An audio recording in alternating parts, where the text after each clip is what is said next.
اور اس کے مال و دولت میں سے اس کی اجازت کے بغیر کچھ بھی خرچ نہ کرے، وہ اپنی عزت کی بھی حفاظت کرنے والی ہو اور خاوند کے گھر اور اس کے مال و دولت کی بھی حفاظت کرنے والی ہو۔ اسی طرح ایک حق یہ ہے خاوند کا بیوی پر کہ وہ بیوی جو ہے وہ اپنے خاوند کی ہمیشہ شکر گزار رہے، اس کی ناشکری نہ کرے۔ رسول اکرم صلی اللہ علیہ وسلم نے جب یہ حدیث بیان کی تھی کہ میں نے جہنم کو دیکھا ہے اور میں نے دیکھا ہے کہ جہنم کے اندر زیادہ تر جو ہیں وہ عورتیں ہیں، تو عورتیں ڈر گئی تھی، خواتین جن کو آپ صلی اللہ علیہ وسلم نے یہ حدیث سنائی تھی وہ بڑی خوف زدہ ہو گئی اور انہوں نے پوچھا اللہ کے رسول ایسا کیوں ہے؟ نبی کریم صلی اللہ علیہ وسلم نے فرمایا اس کی وجہ یہ ہے کہ یہ عورتیں جو ہیں یہ اپنے خاوندوں کی ناشکر گزار ہوتی ہیں، اپنے خاوندوں کی ناشکر گزار ہوتی ہیں اور لعنت کثرت کے ساتھ اپنی زبان سے بھیجتی ہیں، خاوندوں کی ناشکری کرتی ہیں، حتیٰ کہ عالم یہ ہوتا ہے کہ خاوند زندگی بھر اس کے ساتھ احسان کرتا رہتا ہے، لیکن کسی ایک موقع پہ اگر وہ اس کی طرف سے کوئی کمی کوتاہی ہو جاتی ہے خاوند کی طرف سے تو وہ کیا کہتی ہے؟ ما رأیت منک خیرا قط، میں نے تمہاری طرف سے کبھی کوئی خیر دیکھی ہی نہیں۔ اس قدر ناشکر گزار ہوتی، ساری زندگی کے احسانات پر ایک منٹ میں پانی پھیر دیتی، چند لمحات میں ان کو مٹی میں ملا دیتی۔ تو ایسا نہیں ہونا چاہیے، اور بلکہ رسول اکرم صلی اللہ علیہ وسلم نے ارشاد فرمایا کہ لا ينظر اللہ تبارک و تعالی الی امرأۃ، اللہ تعالیٰ اس عورت کی طرف نہیں دیکھتا کہ جو اپنے خاوند کی اپنے خاوند کا شکریہ ادا نہیں کرتی، اللہ اس کی طرف دیکھتا بھی نہیں۔ آپ دیکھیے کس قدر سنگین ہے یہ بات کہ اگر عورت اپنی خاوند کی شکر گزار نہیں تو اللہ تعالیٰ اس کی طرف نظر رحمت سے دیکھنا تک گوارا نہیں کرتے۔ لا تشکر لزوجها وهي لا تستغنی عنها، حالانکہ وہ اس کے بغیر رہ بھی نہیں سکتی ہے، پھر بھی اس کی ناشکر گزار ہوتی ہے۔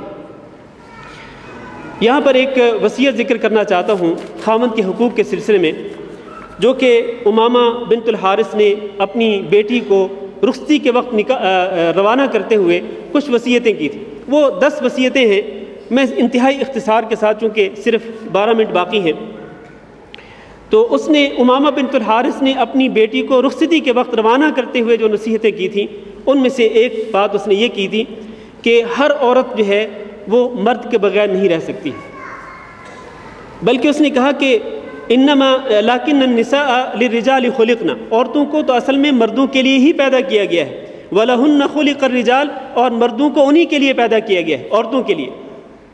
پھر اس کے بعد کہا کہ دیکھو بیٹی، تم اس گھر کی طرف جا رہی ہو کہ جس گھر میں تم نے پہلے کبھی قدم نہیں رکھا، اور تم اس شخص کی طرف جا رہی ہو جس سے تم پہلے مانوس نہیں ہو۔ ظاہر ہے کہ نکاح سے پہلے انس اور محبت نہیں ہوتا دونوں کے درمیان، ظاہر ہے کہ اس رشتے میں منسلک ہونے کے بعد ہی یہ محبت کے جذبات پیدا ہوتے ہیں، یہ انس پیدا ہوتا ہے، یہ پیار پیدا ہوتا ہے۔ تو اس ماں نے اپنی بیٹی کو کہا کہ تم اس گھر میں جا رہی ہو کہ جس میں تم نے پہلے قدم نہیں رکھا، اور اس شخص کی طرف جا رہی ہو جس سے تم پہلے مانوس نہیں ہو، لہذا میں تمہیں 10 باتوں کی نصیحت کرتی ہوں۔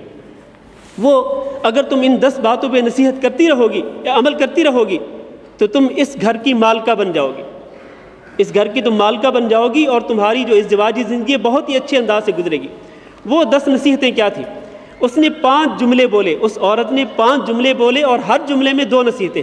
پہلا جملہ کیا تھا؟ پہلا جملہ یہ تھا کہ الصحبۃ بالقناعۃ والمعاشرۃ بحسن السمع والطاعۃ۔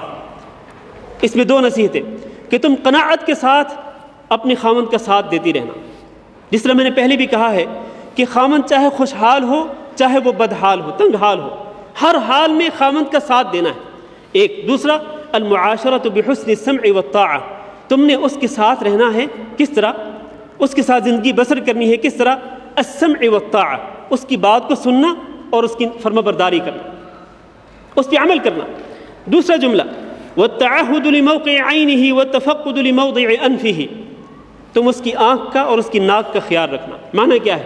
معنی یہ ہے کہ اس کی آنکھ جب تمہارے اوپر پڑے، اس کی نظر جب تمہارے اوپر پڑے تو تم اس حالت میں نہ ہو جس حالت کو وہ ناپسند کرتا ہو، بلکہ تم اچھی حالت میں ہو، خوبصورت حالت میں ہو، اچھے صاف ستھرے کپڑے پہنے ہوئے ہو، اور تم خود بھی صاف ستھری ہو۔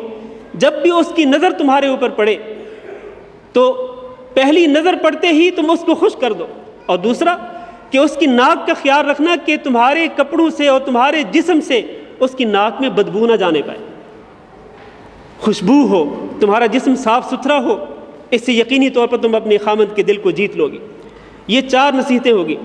پھر فرمایا وَالتَّعَهُدُ لِوَقْتِ طَعَامِهِ، جب اس کے کھانے کا ٹائم ہو تو اس کا پورے طور پر خیال رکھنا. جب وہ کھانا کھانے کے لیے تیار ہے، اس کا ایک وقت متعین ہے کھانے کا، اس کو وقت پر کھانا اس کے سامنے رکھ دو. اور اسی طرح وَالْهُدُوءُ عِنْدَ مَنَامِهِ، جب وہ سو رہا ہو تو وہاں پر سکون کا خیال رکھنا، اس کی نیند کو خراب نہ کرنا. یہ حقوق بیان کیے جا رہے ہیں، یہ مردوں کے جو حقوق ہیں عورتوں پر، ان کو بیان کیا جا رہا ہے. پھر اس کے بعد کہا، میں انتہائی اختصار کے ساتھ بیان کر رہا ہوں، وَالْاحْتِفَاظُ بِبَيْتِهِ وَمَالِهِ، اس کے گھر کا بھی خیال رکھنا، اس کی مال و دولت کا بھی خیال رکھنا. وَالْإِرْعَاءُ عَلَى نَفْسِهِ وَحَشْمِهِ وَعِيَالِهِ، اس کی عزت کا بھی خیال رکھنا، اس کی جان کا بھی خیال رکھنا، بھرپور طریقے سے اس کا خیال رکھتے ہوئے. اور اس کی اولاد، جب تمہاری اولاد ہوگی تو اس سے جو تمہاری اولاد ہوگی اس کی بھی دیکھ بھال کرنا تمہارے لیے ضروری ہوگا. اس کے بعد آخری بات اس نے کہی، وَلَا تُفْشِي لَهُ سِرًّا، اس کے راز کو کبھی آؤٹ نہ کرنا، اس کے راز کو کسی کے سامنے بیان نہ کرنا. وَلَا تَعْصِي لَهُ أَمْرًا، اور جب وہ تمہیں کسی بات کا حکم دے تو پھر تم اس کی نافرمانی نہ کرنا. یہ 10 نصیحتیں کی، اور در حقیقت یہ 10 نصیحتیں جو ہیں یہ مردوں کے حقوق ہیں عورتوں پر. یہ اختصار کے ساتھ میں نے مردوں کے حقوق کو بیان کیا ہے جو کہ عورتوں پر لازم ہے، عورتوں کے فرائض ہیں جن کو ادا کرنا ضروری ہے. اور اب آخر میں وہ حقوق بیان کرتا ہوں جو کہ عورتوں کے ہیں مردوں پر، عورتوں کے حقوق مردوں پر. ان میں سب سے پہلا حق ہے حق مہر. حق مہر جو بوقت نکاح متعین کیا جائے، یا اگر متعین نہ بھی کیا جائے اور اس کے بعد بوقت نکاح اگر متعین نہیں ہوتا تو اس کے بعد جب یہ طے ہو جائے کہ اتنا حق مہر ہے تو اس حق مہر کو ادا کرنا ضروری ہے.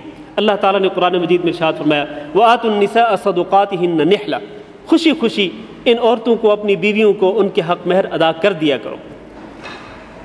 اللہ یہ کہ اگر وہ خوشی سے فَإِن طِبْنَ لَكُمْ عَنْ شَيْءٍ مِّنْهُ نَفْسًا فَكُلُوهُ هَنِيئًا مَرِيئًا، اگر وہ خوشی سے، اپنی مرضی سے، اپنی خوشی سے اگر وہ کچھ حصہ معاف کر دیں حق مہر کا تو ٹھیک ہے، تم اس کو کھا سکتے ہو. اس کا معنی یہ ہے کہ حق مہر ادا کرنا ضروری ہے. لیکن افسوس کے ساتھ کہنا پڑتا ہے کہ آج لوگ بوقت نکاح حق مہر بڑھا چڑھا کے لکھوا دیتے ہیں، لوگوں کے سامنے فخر کرنے کے لیے کہ ہم نے اتنا حق مہر دیا ہے، لوگوں کے سامنے بیان کرنے کے لیے ہم نے اتنے تولے سونا دیا ہے، ہم نے اتنے لاکھ روپے جو ہے وہ حق مہر دیا ہے. لیکن بعد میں یہ لکھوا دیا گیا، لوگوں کے سامنے بات آ گئی، اس کے بعد پھر وہ بیوی کی منت سماجت کرتے ہیں، منت سماجت کے انداز میں کہتے ہیں کہ تم مجھے معاف کر دو. کسی طرح سے پھر 2-4 لاکھ روپے معاف کروا لیتے ہیں، یا پھر پورے کا پورا حق مہر ہضم کر جاتے ہیں. میرے عزیز بھائیوں، رسول اکرم صلی اللہ علیہ وسلم کی وہ حدیث سنیے.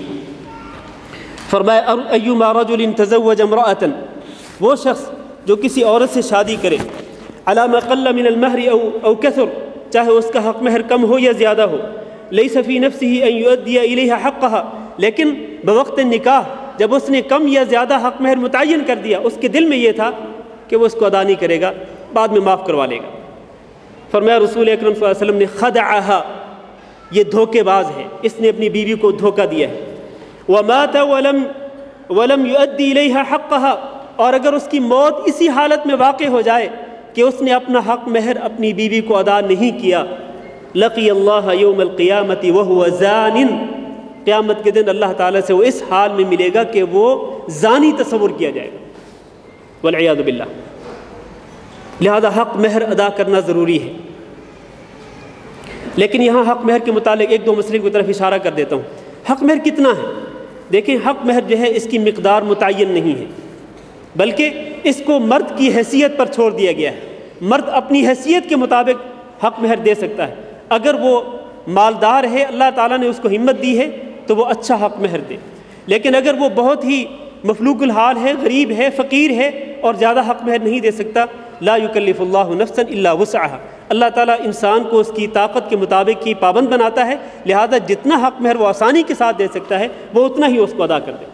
فرمایا رسول اکرم صلی اللہ علیہ وسلم نے خیر الصداق ایسرہ، خیر الصداق ایسرہ، سب سے بہتر حق مہر وہ ہے جو آسانی کے ساتھ ادا کیا جا سکے.